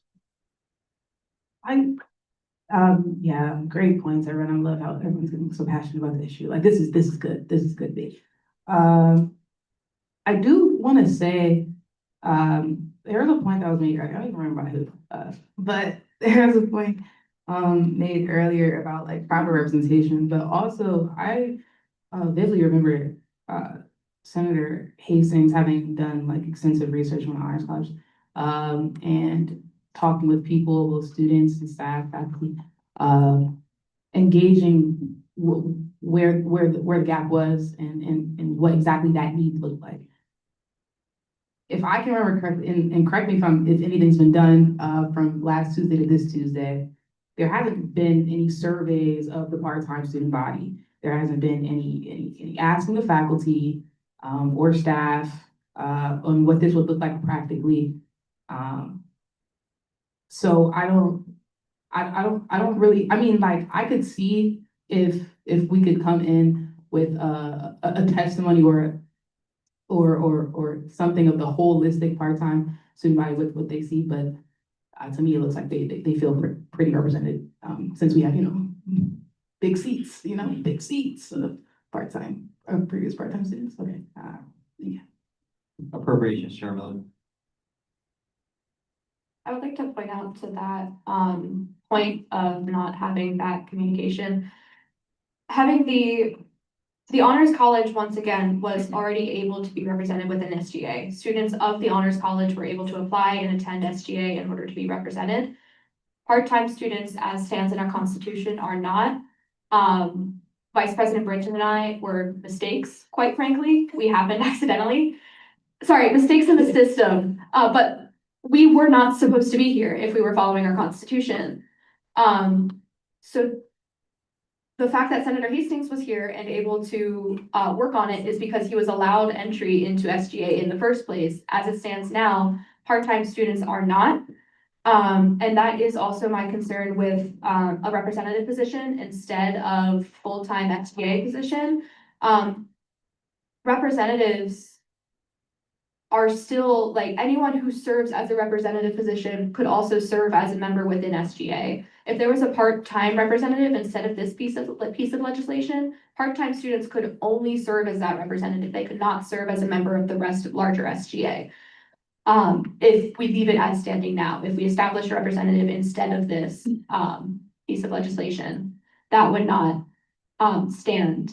And I also would like to repeat my question from earlier because I do not believe I did receive an answer of what is the hesitancy currently with having part-time students as a member of SGA. Senator Drago. I motion to table Senate Bill 20. I second. Point of order, please. Is there a second? I second. Thank you, Senator Conte.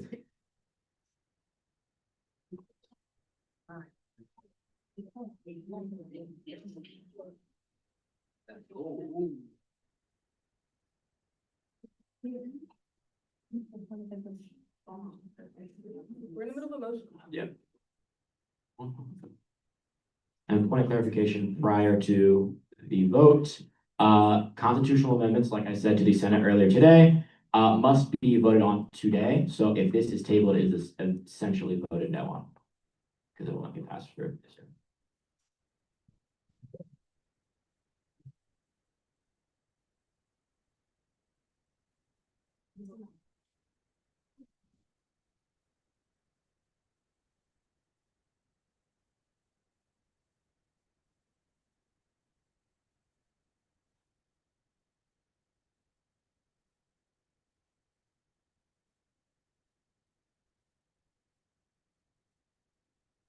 Vote 490, the motion has failed. Is there any further discussion on the bill? I recommend the Senator yield their time to Director Fitzgerald. Senator Hastings.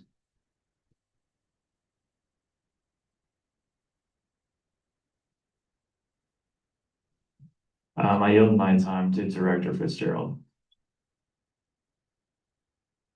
I just, well, I had to like ask the question of like, would the same expectations be for a part-time student as for everyone else? Since we all have expectations of like, we all need to reach a certain amount of hours as well as attend certain meetings as well. Because then if the same expectations aren't to be expected, then it makes sense. But if they are, then I don't see a reason why they shouldn't be a part if they are required to do the same thing and have the same responsibilities as well as follow the same bylaws as the rest of us.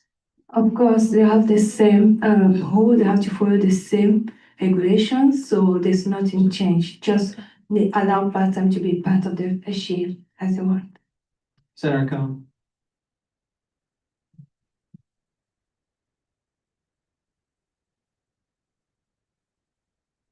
Call the question, Senate Bill 20. Is there a second? I second. Thank you, Senator Drago. We will now move into a vote on the motion.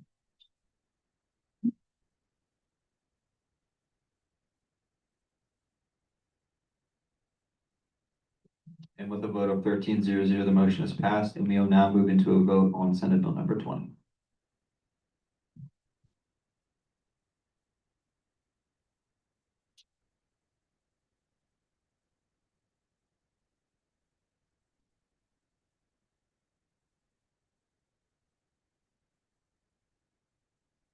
And with a vote of 10-3-0, Senate Bill number 20 has passed. Thank you, Senator Booker.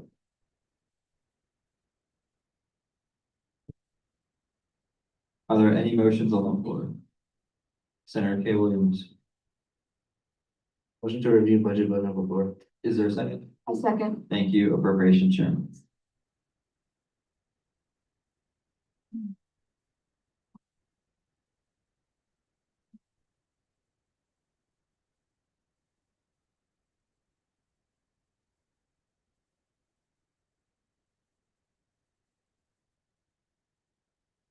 And with a vote of 13-0-0, the motion has passed, and I'll ask Senator Kay Williams to present your bill.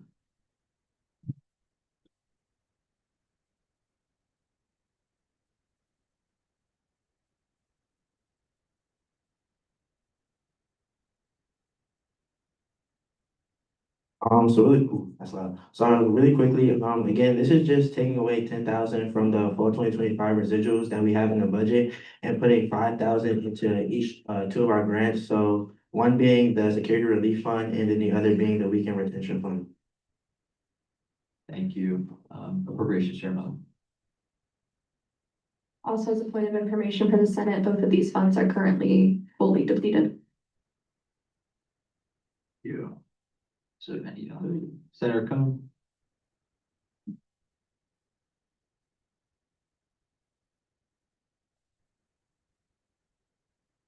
Call the question, budget bill 4. Is there a second? Second. Thank you, Senator Trejo.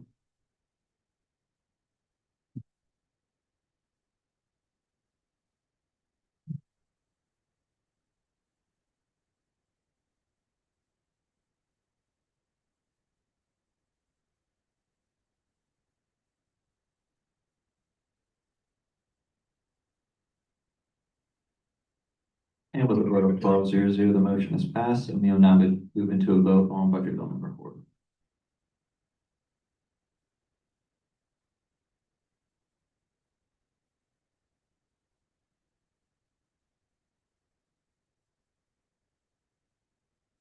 And with a vote of 12-0-0, budget bill number 4 is passed. Thank you, Senator Kay Williams. Are there any motions on the floor? Senator Cohn? Motion to inquire Senate Bill 21. Is there a second? Second. Thank you, Senator Freeman.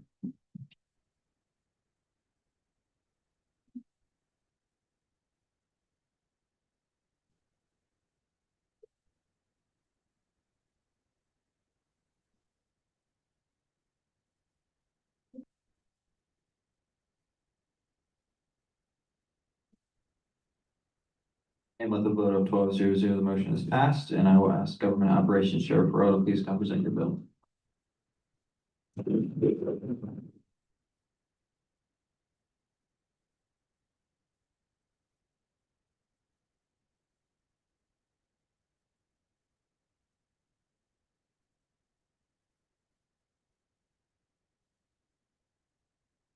Yes, this one isn't that crazy.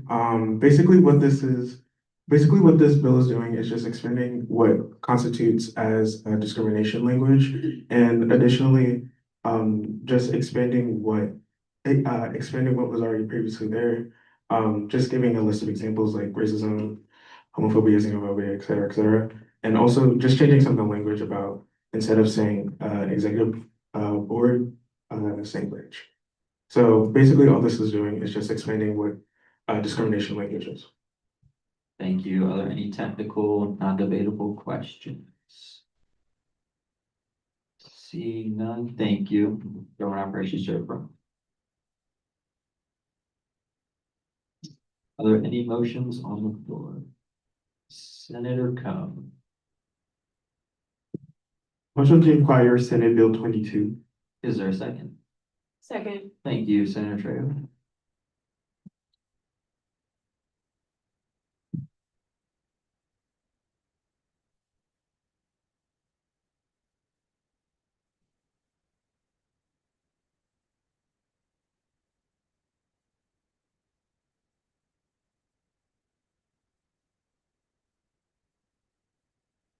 And with a vote of 12-0-0, the motion is passed, and I will.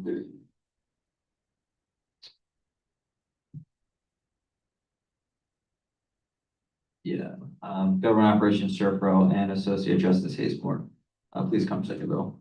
Thank you.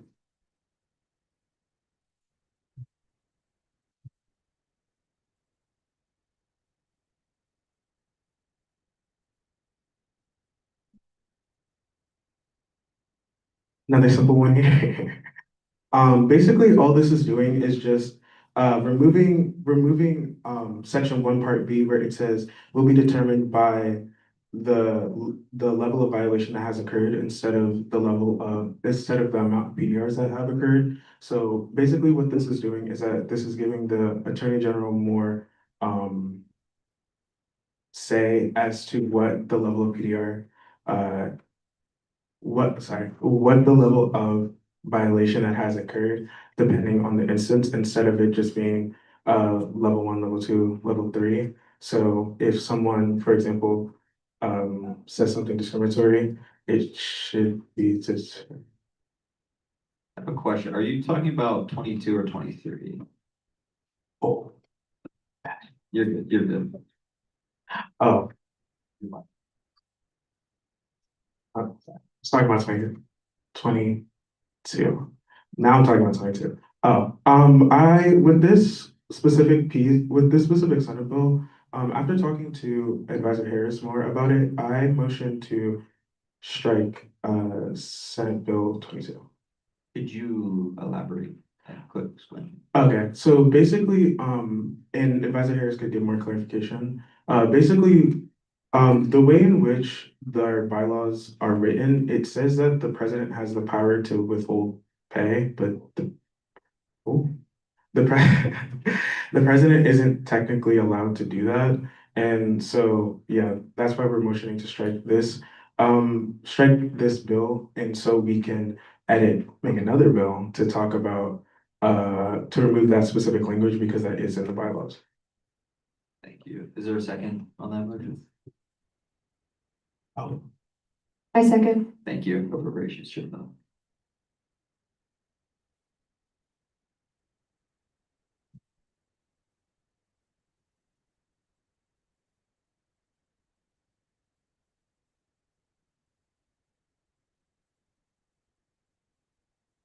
And vote of 12-0, that motion is passed, and Senate Bill number 22 has been struck. All right. Are there any motions on the floor? Senator Stan.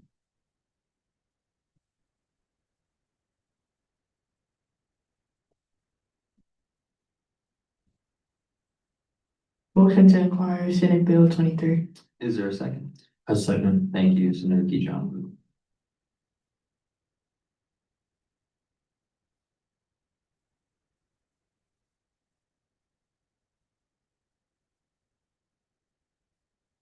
And with a vote of 12-0, the motion is passed.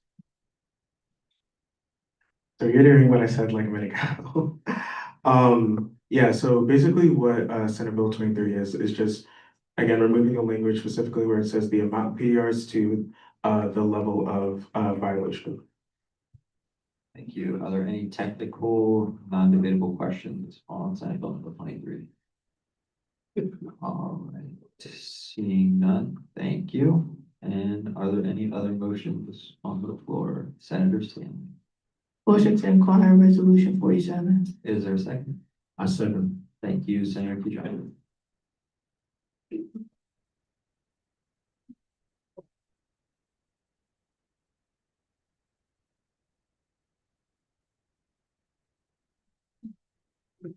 And with a vote of 12-0, the motion is passed. And I will ask Director Green and Assistant Director Alamany to present your bill.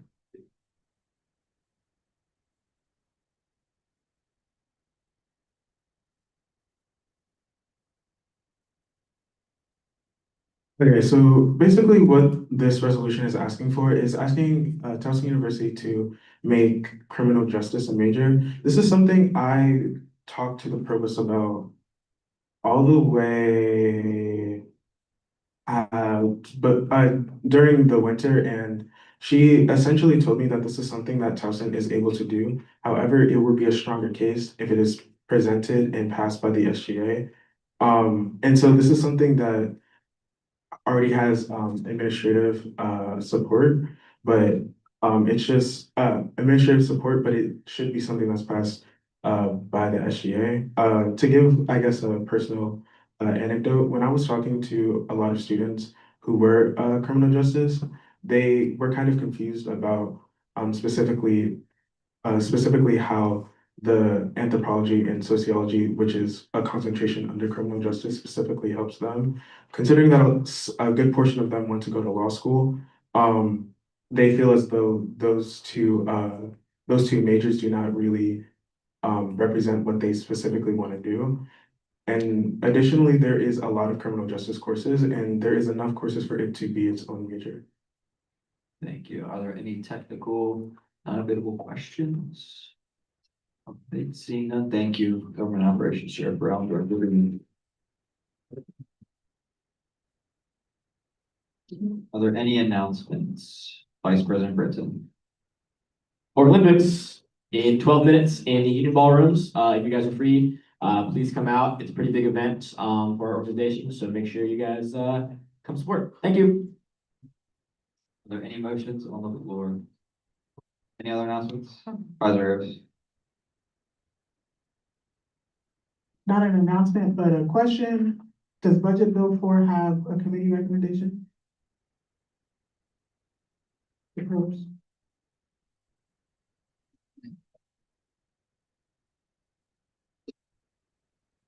There's no committee recommendation.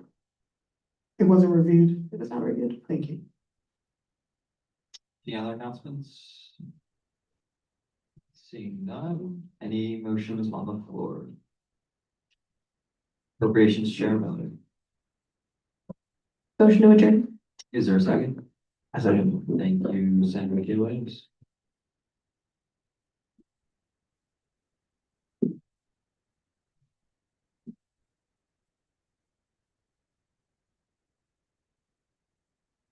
And with a vote of 12-0, General Assembly is adjourned.